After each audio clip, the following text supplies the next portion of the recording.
आज हमारे काज ने कहा था कि अगर 10 रुपए भी बढ़े तो इंशाल्लाह हम फिर बताएंगे।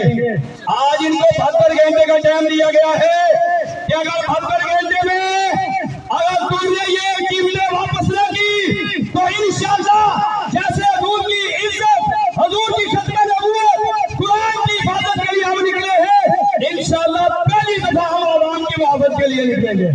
खुदा की कसम, पहले भी हम अपने कायदीन के हुक्म पर मिजाज लगाते रहे हैं और कुछ वगैरह इन दीवानों को हिलाते रहे हैं, और आज इंशाल्लाह हम याद करते हैं कि अगर मस्जिद रहमतुल लिल आलमीन से अगर हमें महंगाई के खिलाफ अगर कॉल दी तो इंशाल्लाह इस मुल्क को ऐसे ही जाम करेंगे जैसे निज़ाम मुस्तफा के लिए लोग।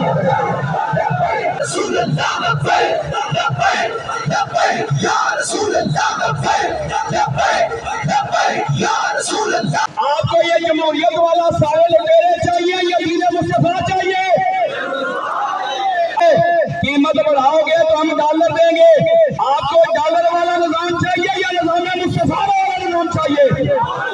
आपको अय्यमा वाला निजाम चाहिए या मोहम्मद अरबी के गुलामों वाला निजाम चाहिए? कौन सा निजाम चाहते हैं आप, डालू वाला या मोहम्मद अरबी के गुलामों वाला? आप अगर इस महंगाई को खत्म करना चाहते हैं तो फिर निजाम मुस्तफा की तरफ आना पड़ेगा। अगर इन चोरों और लुटेरों से जान